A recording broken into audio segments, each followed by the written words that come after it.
Imagine stepping off a creaky ship into the world's biggest city. London in 1751 is a chaotic monster of over 700,000 souls packed into smoky, narrow alleys. The rich live in grand houses, but for the poor, laborers, immigrants, widows, and orphans, life is brutal. Filthy tenements, open sewers, and constant hunger to find daily existence. Then comes gin. Cheap as bread, stronger than anything before, and sold everywhere. 1 in every 5 houses in slums like St. Giles is a gin shop. Signs scream, drunk for a penny, dead drunk for tuppence. No fancy cocktails here. This is raw, often poisonous spirit laced with turpentine, sulfuric acid, or worse. It promises escape from cold, pain, and misery. But it delivers only ruin. You wouldn't last a day. One wrong turn, one tempting sip, and the city claims you. Why gin? Because it was everywhere and dirt cheap.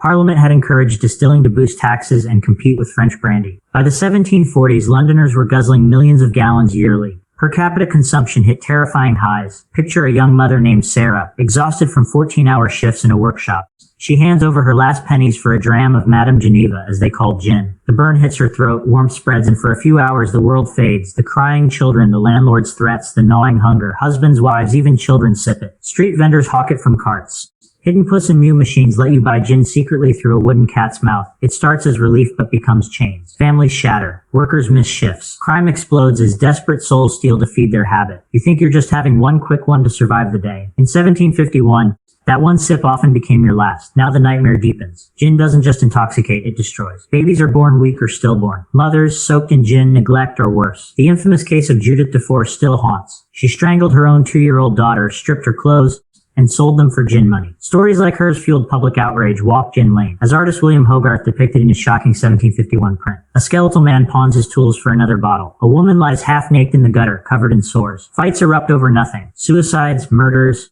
and madness fill the nights. Hospitals overflow with the delirious. Death rates soar while birth rates plummet. Hogarth's Gin Lane shows a baby falling to its doom as its mother reaches mindlessly for snuff. Pure propaganda, but rooted in terrifying truth. Disease, starvation, and violence ride alongside the bottle. You wouldn't survive because the city itself is poisoned. One bad batch of gin, one drunken brawl, and you're gone. By 1751, the outcry is deafening. Writer Henry Fielding warns of rising crime fueled by gin. Preachers thunder from pulpits. Petitions flood Parliament.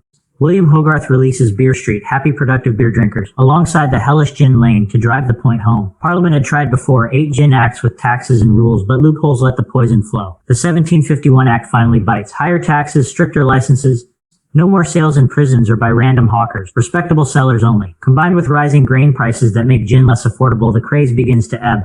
Reformers celebrate, but the damage is done. Thousands dead, families ruined, a generation scarred. The city learns a harsh lesson about unchecked vice, so why wouldn't you survive Georgian London 1751? Because gin turned a tough city into a death trap. It preyed on the desperate, promised paradise, and delivered hell. One sip could steal your future, your family, your life today. We look back in horror and fascination. The gin craze reminds us how easily society can drown in its own escapes. But London survived. The 1751 reforms helped pull it back from the brink, paving the way for a stronger city. Next time you feel the weight of the world, remember those foggy alleys. Choose your escapes wisely, because some poisons once tasted never let go. In the shadow of those gin-soaked streets, the real tragedy hit the youngest Londoners hardest. Picture little Tommy, just 8 years old, shivering in a damp cellar that passes for home. His parents, lost in endless drams of gin, forget to feed him for days. Instead of playing or learning, he scavenges scraps and learns to beg or steal for his family's next bottle. Birth rates crashed as gin-damaged mothers delivered weak, sickly babies who rarely survived infancy. Those who did grew up stunted, spindle-shanked as Daniel Defoe warned, thin, sickly, and unprepared for life's hardships. Orphanages and workhouses overflowed with abandoned children. Some mothers, driven mad by addiction, committed unthinkable acts just to afford one more drink. You wouldn't survive as a child here. Hunger, disease, and neglect were constant companions. The lucky ones found parish relief, most didn't. This generation was the hidden cost of the craze. A city eating its own future. As bottles emptied, knives came out. London streets became battlegrounds. Drunken fights erupted over nothing. A spilled dram, a wrong look.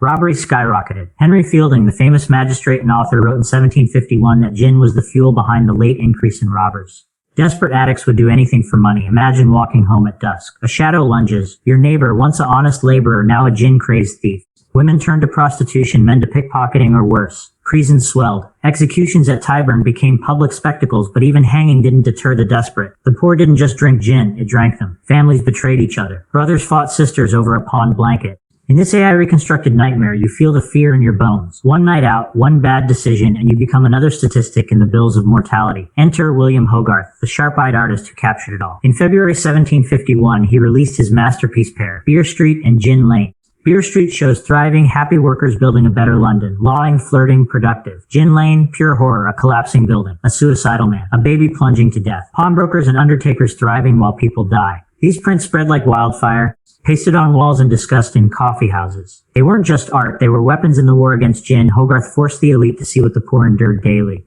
His work, paired with public outrage, pushed Parliament into action. In your mind's eye, as you view these scenes today through AI reconstruction, you understand. One image can change history. Finally, the government struck back hard with the Gin Act of 1751. Taxes soared. Only respectable licensed premises could sell spirits. No more backyard distillers or street hawkers. Prison stopped handing out gin. It wasn't perfect, but combined with rising food prices that left less money for drink, it worked. Consumption dropped dramatically within years. Slowly, London began to breathe. Families recovered. Workers returned to their trades. The worst slums still suffered, but the madness eased. Yet scars remained. Lost loved ones, broken homes, a generation that would never fully heal. If you time traveled there, the act might save you. If you survived long enough to see it, the city learned that cheap poison comes at an unbearable price. As the gin fog lifts in our reconstruction, we step back into the present. Georgian London's nightmare feels eerily familiar. Addiction crises, escapism in tough times, the cost of unregulated vices. But it also shows hope. Societies can change course through awareness, better laws, and compassion. You wouldn't survive 1751 London because the system was rigged against the vulnerable, and gin was the ultimate trap. Yet from that darkness rose reforms that made Britain stronger. This is more than history. It's a warning and a reminder. Next time life feels overwhelming, remember those alleys. Choose real connections, real strength, not fleeting escapes. London survived the Gin Craze. And so we total story, sections 110, approximately 1,850 words. This extension keeps the immersive, dramatic tone perfect for YouTube narration. Pair the first 5 sections with a dark, suspenseful soundtrack, then shift to more hopeful tones in 610.